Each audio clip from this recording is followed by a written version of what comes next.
Hello, and welcome to another episode of the Music and Therapy Podcast. I'm your host, Keana W. Mitchell. This week on the podcast, I'm very excited, as you can tell, because we are doing something new. Typically, this is just a podcast that's audio. You just hear me talking, but it's very rare that we do audio. Visual, I should say. And so I decided, hey, let's do a visual episode of the podcast where I will sit and I'll talk to you, and we can also have it audio. So if you want to watch it on YouTube, you can go ahead and do that. If you want to listen to it while you drive in the car, you can go ahead and do that. So this is going to be one of many live episodes where we sit down and I talk, and we talk about relationship issues and things that are going on. Now, last week on the podcast, we did something that was also very new and exciting. I aired a podcast episode where I was a guest on another podcast, and we talked about relationships and relationship issues, and I answered questions. So one of the questions that I answered last week was a question that Brian, the host of the Brian Beeline show, he asked me this question. He was like, so do you think that couples should have their separate passwords for their phone, or if your spouse should look at your phone or shouldn't look at your phone? And so the answer that I gave him was that it all just depends. Like, it's no one answer for all of this, it's pretty much based on you, based on your spouse, and based on your relationship. So if you guys are fine having a password and sharing, and having your privacy on your phone, but knowing that if you ever needed to see the other person's phone, that it was available, then that's fine. But if you decide that you guys don't want to have passwords and you guys can have equal access to each other's phone, that's fine too. It just depends on you and your relationship. Like, I know with me, I do have a password on my phone, but it's a password that everybody knows. Like, my kids know my password to my phone. They can go in. My husband, if he ever wanted to know the password to my phone, he could get in. I'm pretty sure the kids could tell him. Like, it's not a secret. Everyone knows the password to my phone for the most part.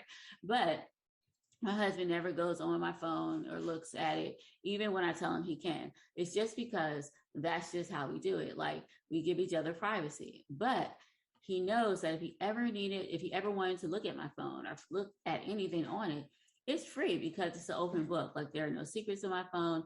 And like I said, my kids look on my phone all the time. So they definitely would be the first ones to see if there's anything on my phone that shouldn't be. But I think it's all about trust. And I think it's all about your relationship. And I think it's all about knowing that if you ever wanted to look at the phone, that it was an option. I think it's different if it's a situation where it's just a solid, no, you can never see my phone. No, I will never will let you know my password. Then that's a whole different story, because it's almost like a solid no. And it's kind of like, well, what are you trying to hide? It's the difference between trying to hide something and just respecting each other's privacy. And so sometimes when it comes to phones, just respecting each other's privacy means that, okay, you keep your phone. I don't look at it. You don't look at mine. But if we ever needed to see each other's phone, it's open for you to see. But if it's something where it's like, you can never see my phone, it's like you're hiding something. So I always advise people, look at your relationship. It depends on how you and your spouse relate to each other and what you've agreed upon when it comes to privacy and phones and how you guys view all that. So that was my answer.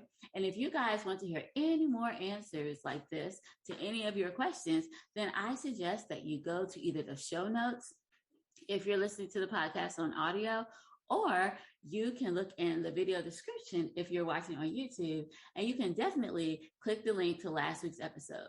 But I must warn you, last week's episode is audio because this is the first week I've started to do video and audio, but you can still listen to it on your commute to work or back from work, or if you just want to relax while you're cooking dinner, cleaning the house, fixing the car, whatever it is you're doing, you can always listen to that podcast episode.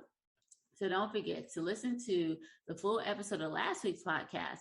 You can either click it in the show notes, click the link in the show notes, or you can click on the link in the video description, and you will definitely be able to listen to last week's episode of the podcast.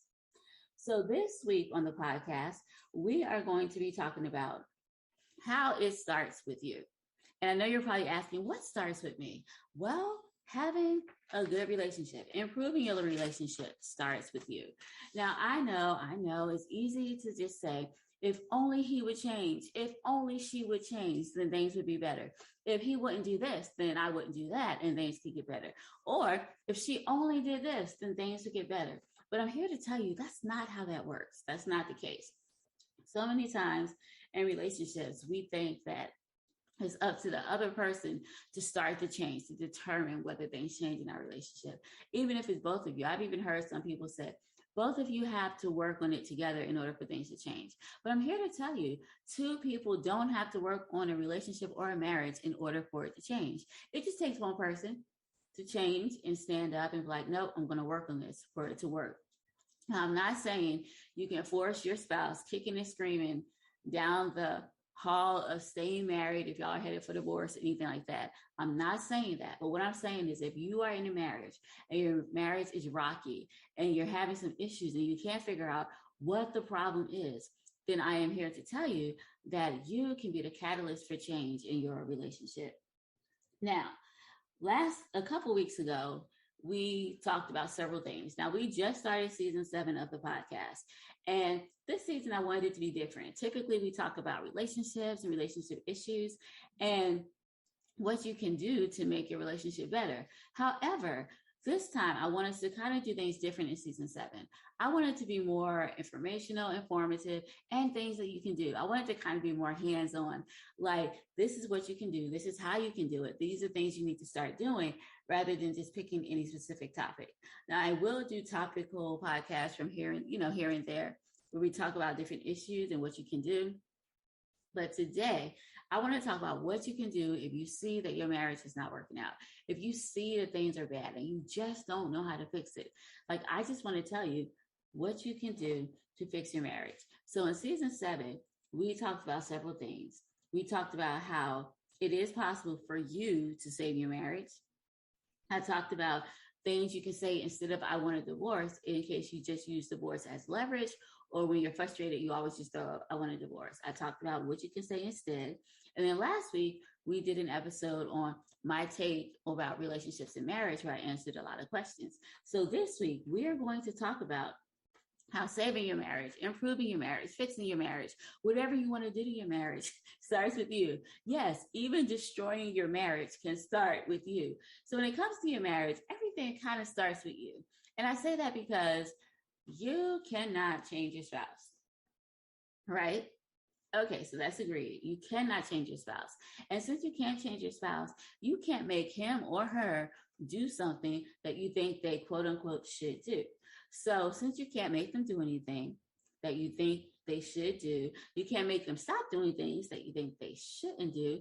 So you can't worry about them. Now, I am not saying that you let them walk all over you or you let them disrespect you. No, I'm not saying that, because holding people accountable in the relationship, in the marriage is also helpful. But what I'm saying is you can't control them. So stop trying. The only person you can control is yourself.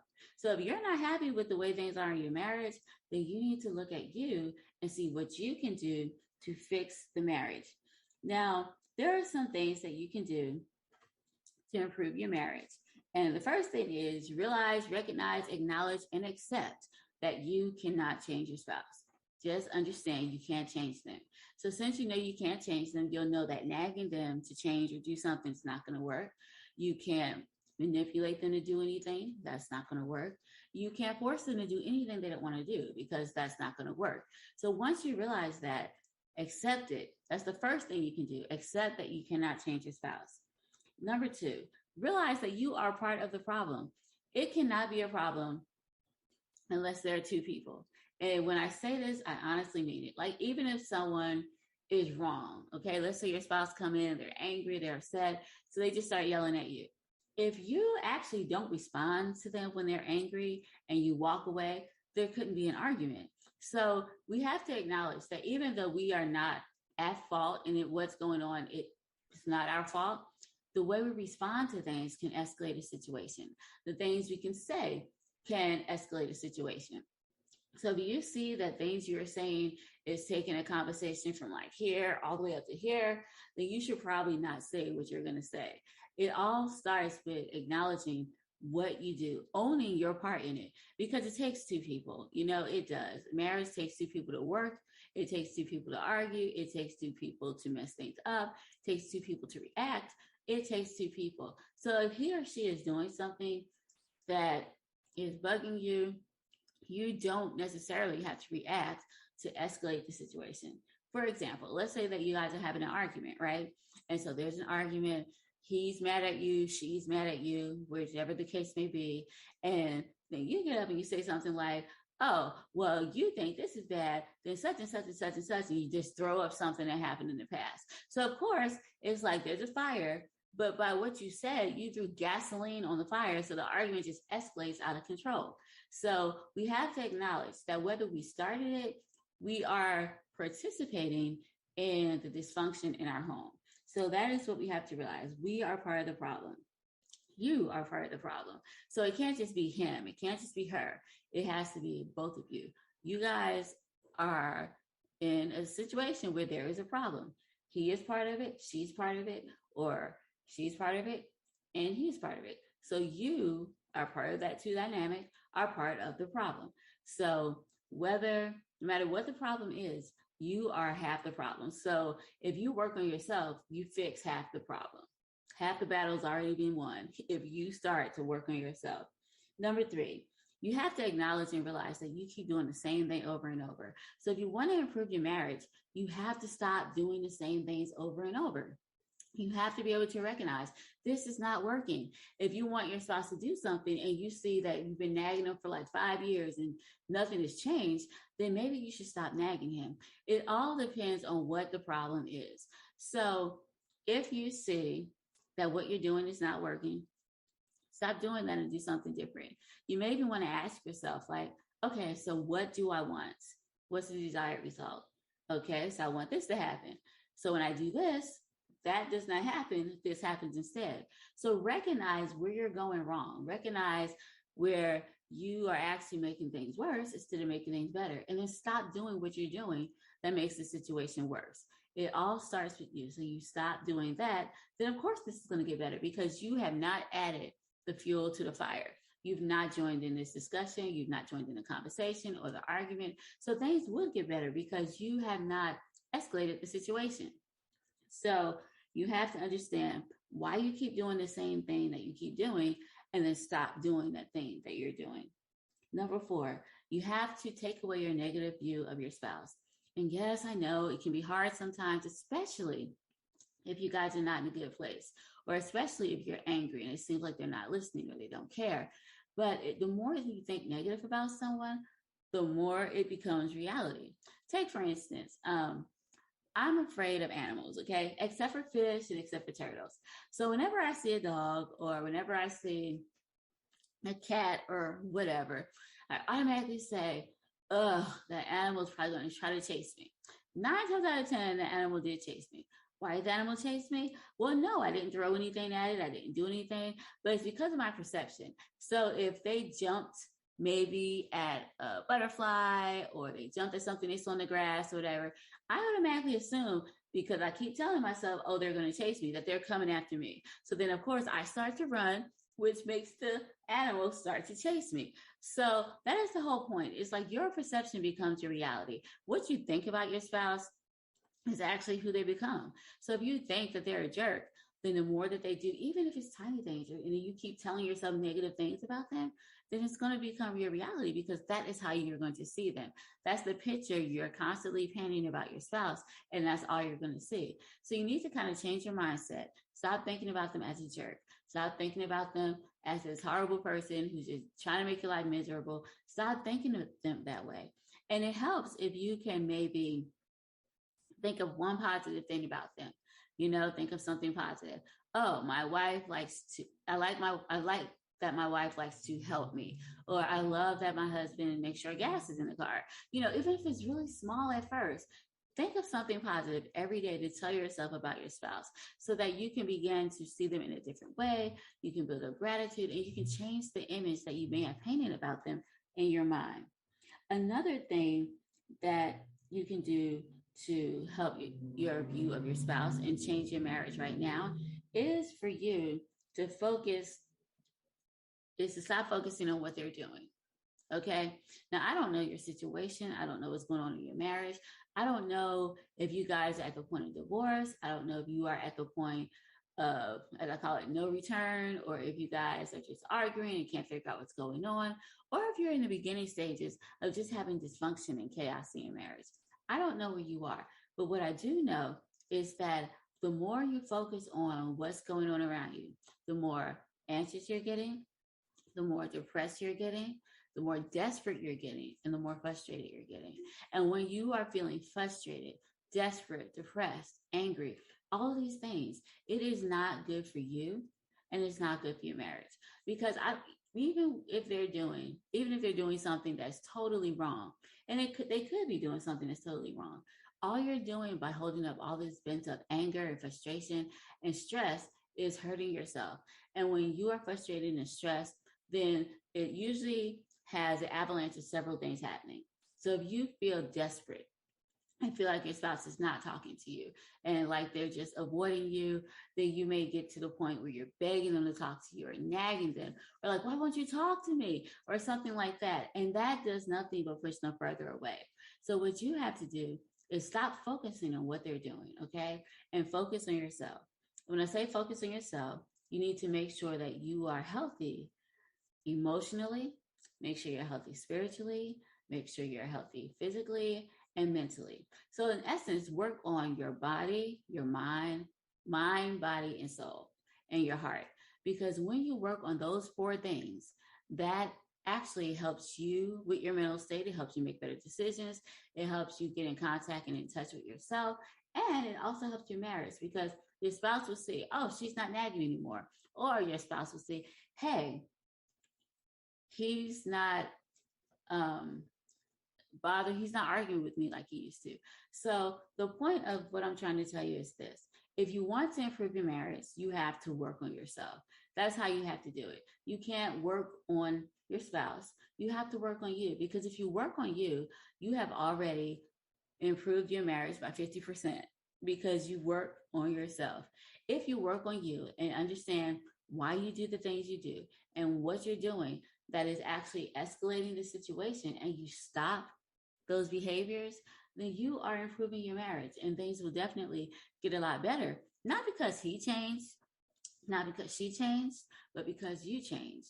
And that is what you have to do. You have to change yourself. Now, changing yourself is not easy. And there will be days where you'll be making progress and things will be going good. And then there'll be days when you fall back into your old patterns. Because when it comes to behavior, we've been doing these things for so long until you are going to make a mistake. You're going to fall back into some of your old habits and patterns when it comes to relationships. However, when you see yourself going down that path, you will know enough about yourself to stop and be like, oops, I'm doing the same thing I did before. It didn't work then. It didn't work now. And you'll be able to catch yourself and you'll be able to stop doing these things. And when you're able to stop doing these things, then it will make it a lot easier for you to just reassess, take some time out, reassess, and then come back refreshed and continue to work on those new behaviors. Now, I know you're probably asking, what are these new behaviors? What do I need to do? And don't worry, I will definitely tell you and talk more about this in next week's episode of the podcast. But this week, I just want you to realize that if you want to improve your marriage, if you want to save your marriage, if you want to fix it in any kind of way, then it starts with you. You cannot wait for your husband or your wife to change. You cannot wait for them to make the first gesture or extend the olive branch. That's not going to work. You have to think about it like this, okay? What do I want? What do I want out of my marriage? What do I need? And then once you assess what you need and what you want, then it's about working on yourself because that is the only way to begin working on your marriage and to make things positive. And it has to be a lifestyle. It cannot be some little tricks or little things you pick up. So let's say, for instance, I tell you, okay, so these are some things you need to do. And you do it not because you're interested in working on yourself or being the best you that you can be, but you do it because you're just like, oh, well, I can get my husband to do this, or I can get my wife to do this. So if you go at it like that, it is going to be hard for you to maintain your change in your behavior. Because if you're doing it just for a reason, once you get your desired goal, then guess what? you're going to go right back to what you were doing before. But if it becomes a lifestyle, then it's different because it's just what you do. You don't have to think about it. You don't have to worry about, oh, can I keep this up? Because it's honest, it's real. It's really a lifestyle. It is what you do. So I like to call this like the relationship or the marriage lifestyle, right? So when you learn what you're doing in your marriage that is tearing it apart, when you stop those behaviors, it has to be something that you do holistically. So it can't be, I'm going to just stop nagging my spouse because I want him or her to do something. It has to be like, I'm just going to stop nagging. So that means you no longer nag your kids. You no longer nag your friends. You don't nag him. It has to be a lifestyle, something that you do. It's almost like going on a diet. Now, I have been on diets, and some of them have worked, like a time when I just did Weight Watchers and I exercised. That worked like a charm, and I lost a lot of weight after I had my last daughter. But it was not a lifestyle, which is something I was doing to get to a desired goal, which was losing weight. So after I lost the weight, I kept it off for a while. And then guess what? I was back to eating the same stuff. Why?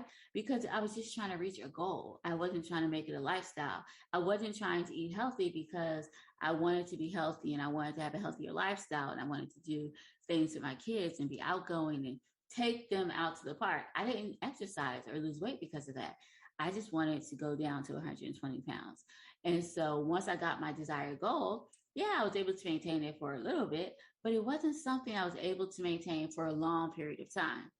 And that is what happens when you try to work on your marriage to reach a goal. So if you want your husband to spend more time with you and you're like, I'm going to work on my marriage just because I want him to spend more time with me. And once you get that goal, then it's going to be hard for you to maintain it. So what I'm talking about is making this a lifestyle. Okay.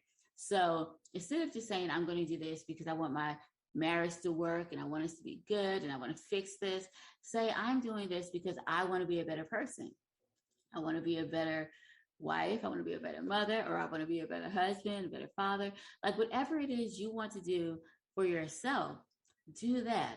Because if you want to be the best version of yourself that you can be, then you're going to do that because you want to be better. So it's not going to matter if you see results immediately or if you see results in your marriage down the line, because you're not working on yourself for your marriage. You're working on yourself for you. And then on the side, as a awesome bonus, then that will start to change as well. So that is what I want to tell you, that it starts with you. You are the only one who can begin to fix your marriage. And how does it start with you? What do you need to do? Do you need to change your spouse? Nope. Do you need to make them realize that they need to change? You need to even tell them what they're doing wrong? Nope. You need to work on yourself. And that is how you improve your marriage. Now, the song we're going to listen to today is called Chaos. No, it's called Trapped. And it's about a woman who's feels trapped in her relationship because she doesn't exactly know what to do to make it better.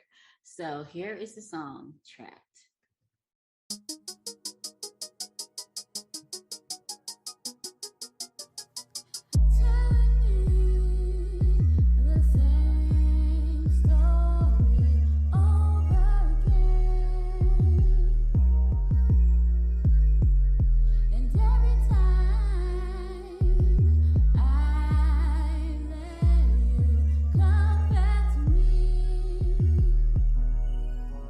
Too afraid to let you go.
Okay, so that was the song Trapped. And it talks about how this lady was feeling trapped. She thought she should leave. She didn't know what to do.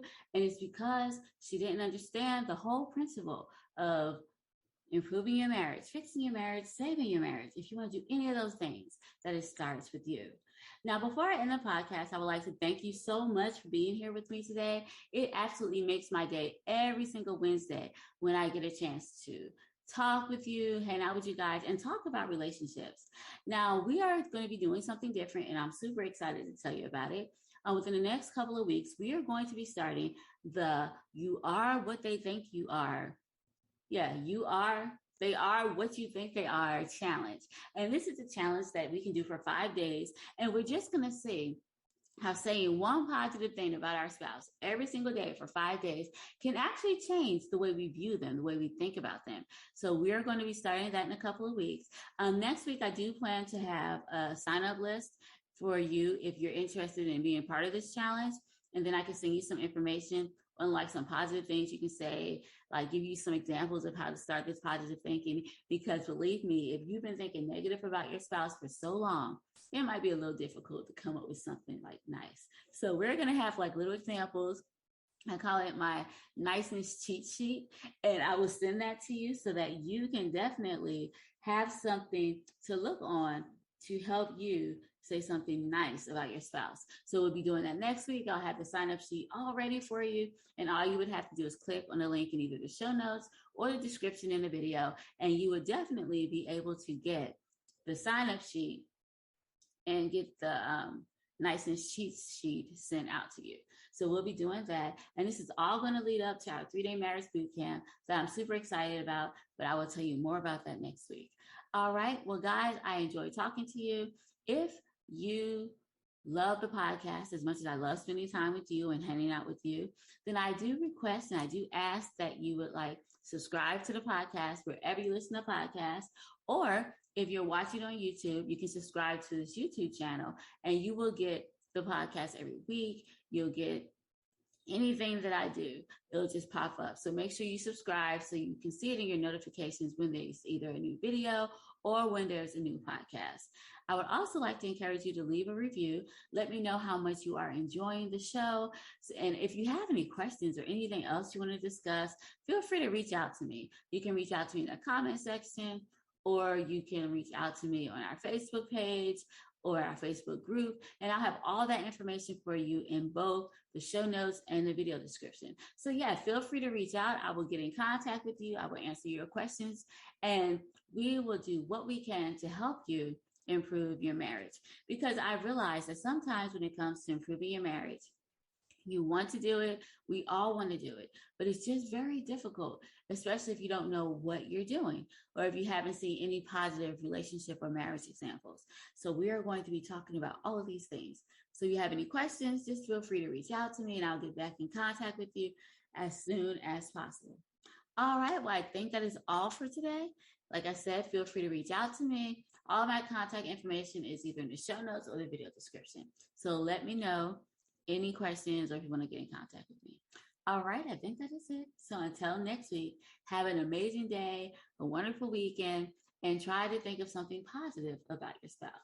Bye-bye.